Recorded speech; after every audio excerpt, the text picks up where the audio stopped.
ngiyakhuleka eSouth Africa yonke ngikhuleka ngaphansi kobukhosi bakithi kwamkhwanazi ngibingelele odadewethu uMndoza nomfowethu Sigqemeza. Mfethu sethe ukuthi fahla umuntu sinika isithombe kwenzakalani mawufika kwakho ngisho ukugcwala umlomo uthi kwakho ngoba wakha kanzima nomambo ekhaya ngalesi isikhathi nisalala ngubonye uthole oyenkosikazi wakho nabangani. Ngokuphuthumisa nje ngabo 7 ntambama kuyisuku la ngesabatha engithi ngicabanga Saturday ngabe sengijwayele ukuya ekhaya kwami nje ngiyobuka ngibuke nezinto ezinye ngene ekhaya ngicline la ngiclina khona endlini ekamereni lami mhlambe mekhona udodo engibona ngulahlele ungithe mengena esangweni nje esangweni ekhaya ngiqhamuka ngifica igate livuliwe ngiyazibuza ukuthi awu igate livuliwe ubani okhona la ekhaya ngoba ngahlangana nemoto kaMama ngolesihlanu ebheke empangeni vele every Friday uyahamba empangeni lapha ayebhale khona ukuthi uhlala khona emacekana ngesivumelwano sesettlement agreement eyenziwe enkantolo.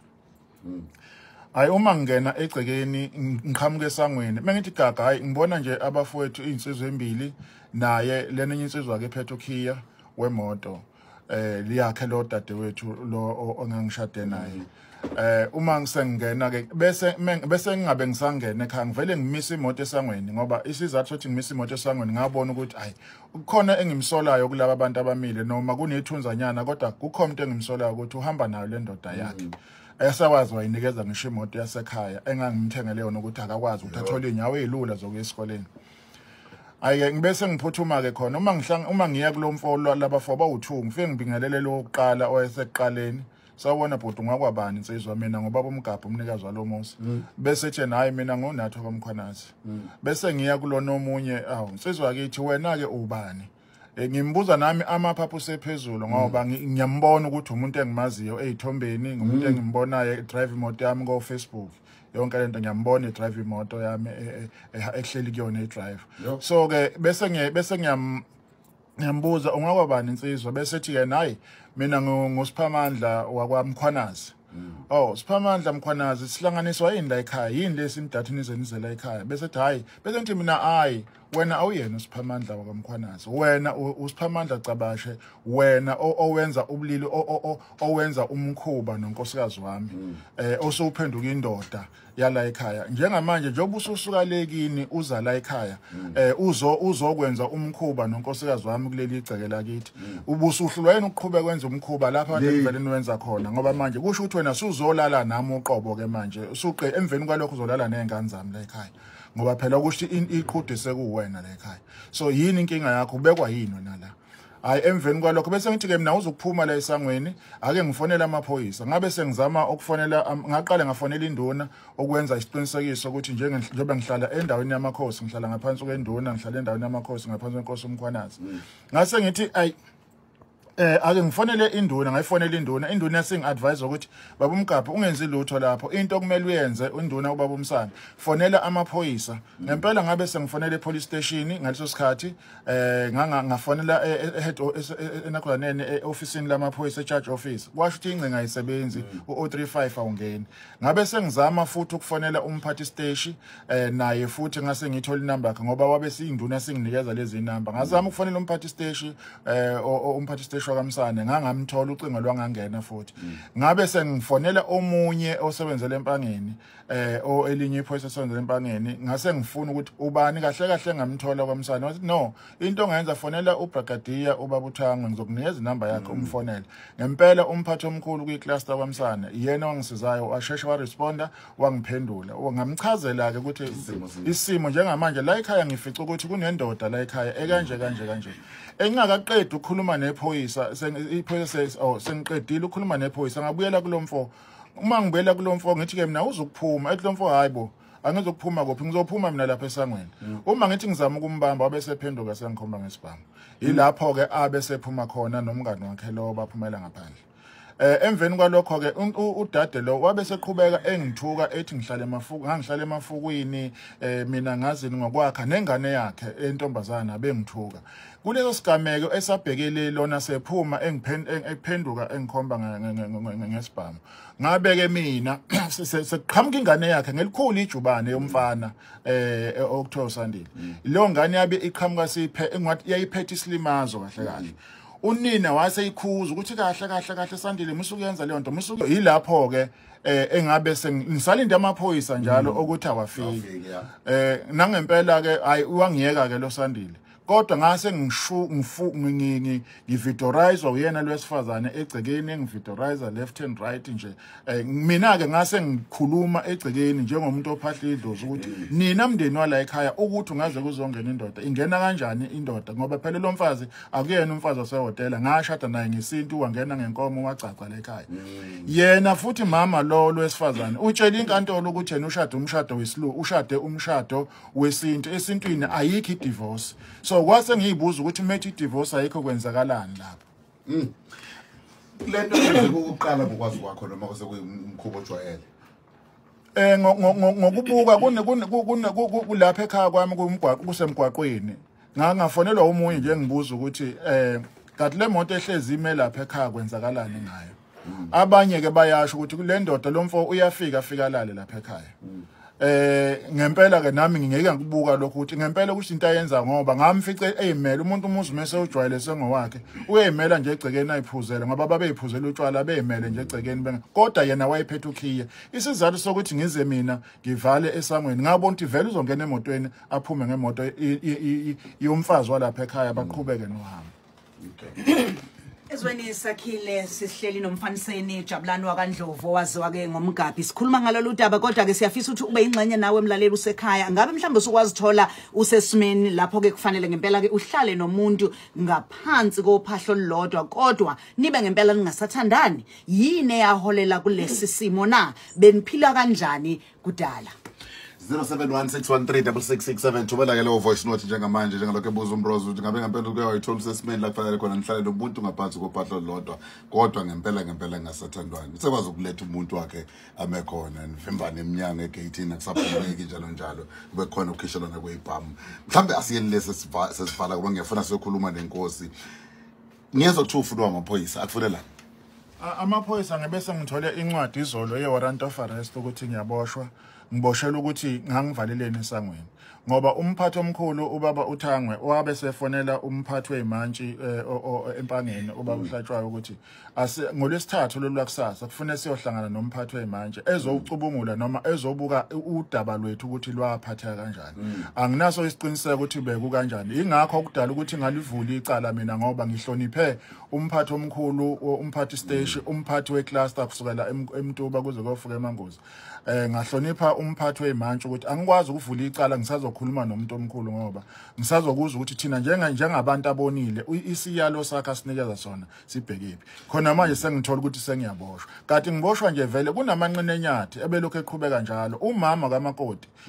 kaMakoti yena osiqhatha kakhulu umndeni waKwaNtuli abantu abasiqhatha kule nkinga umndeni waKwaNtuli awufuna uhlangana nomndeni waKaMgabhi umama lona useze wangiphendula wathi mina ngidayise ingane yakhe umfana lo ugwaze izingane zakamakhelwane megwaze izingane zakamakhelwane umfana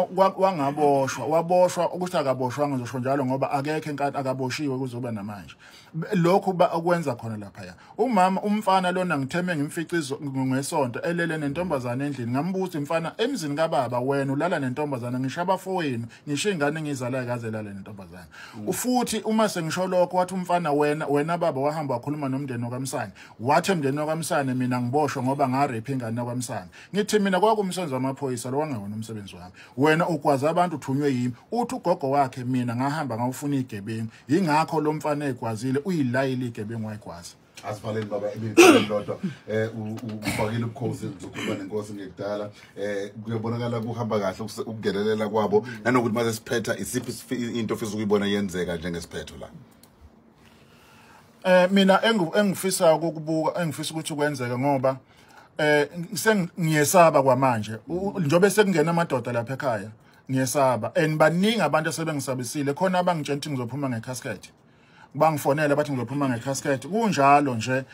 kunjalo kwayona le ndoda ngoba ngiyalizwa iphimbo ukuthi kwangomunye wabo lona wangitshela ukuthi ngizophuma ngecasket okusho ukuthi impilo yami nje South Africa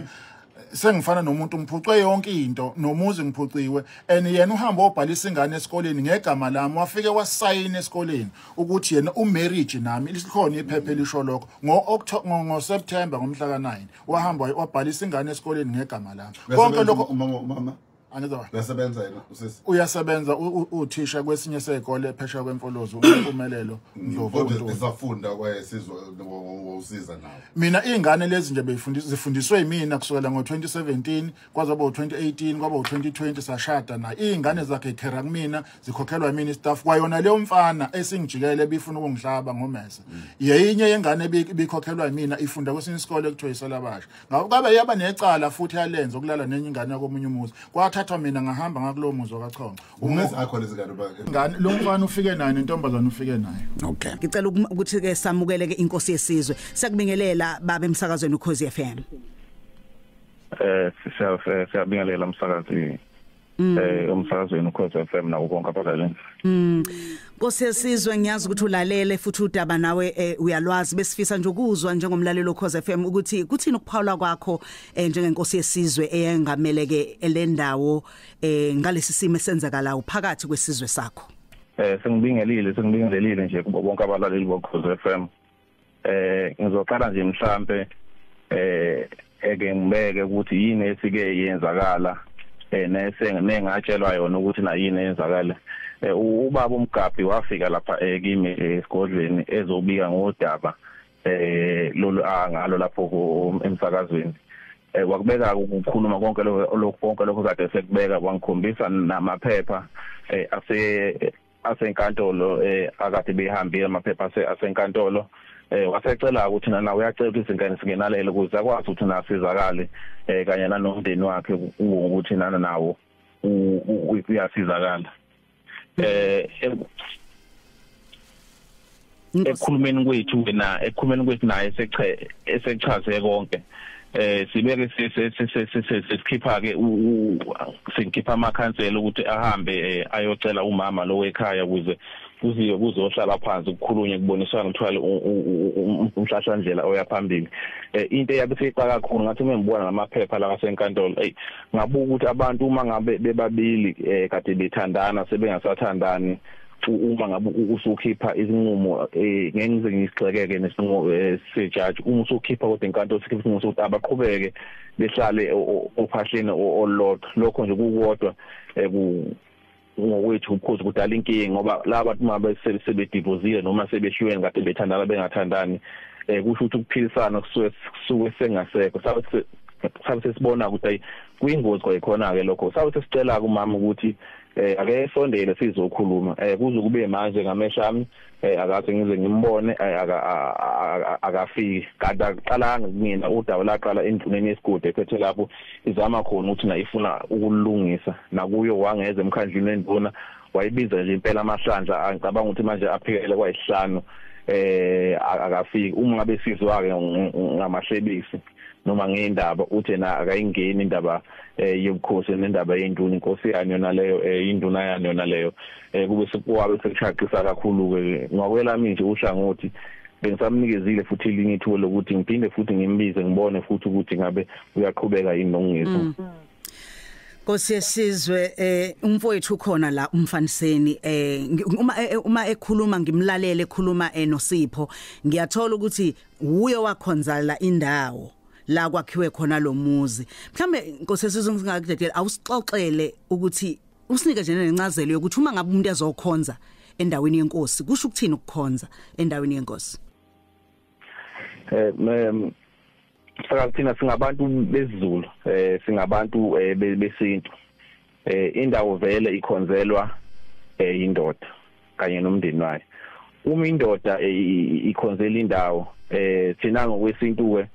nami nje uma ngabe ngakhumuzi uma ngabe ngakhumuzi ngisuke ngiwakhela umuzi kaBaba wakho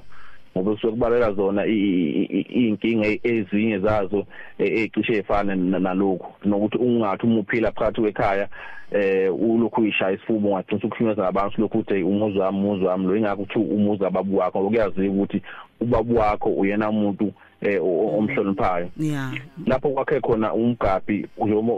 ushini wakhonza endaweni zamakhosi ke ayidayisi uyafika nje umuntu akhonze nje ebesikhonze inkosi ebekwe ngegesi nebhodlela ukuthi nana ekhulisa umuzi ababu wakho la so ngokwethu ngobukhosi noma uthiwa bafisa ukudayisa uma nje abantu bakhile endaweni zamakhosi uma usufisa ukuhamba uyahamba nje ushiye njengoba unjalo umuntu noma uhambe uyowethula inkosi ngithayi inkosi ngibongile ukuhlala ezweni sakho khona lapho esengifudukela khona esengiyohlala khona awuhambi ngoba ngeke uzudayise ngoba uhambi nomhlabathi usungamantu engene udilise ushiye njalo umhlabathi wenkosi ukuze inkosi iyobona ukuthi ngalo mhlabathi lowo isala isiza abana abanye abantu abadinga indawo so ngokwethu ngokukhesi umgazi umgabhi umuzi owakhe ngokuphelele ngoba wakhonza endaweni yenkosi akukho futhi lapho khona okungathiwa umuzi khona umunye osewudayisayo uma ngabe umgabhi umxaka ukuhlala ezizweni sesizwe sakaMkhwanazi esefisa ukuya kwenye indawo uyohamba nje ashiye sinjalo umuzi kaMkhwanazi isizwe sakaMkhwanazi kanye nomuzi khona DJ Skameza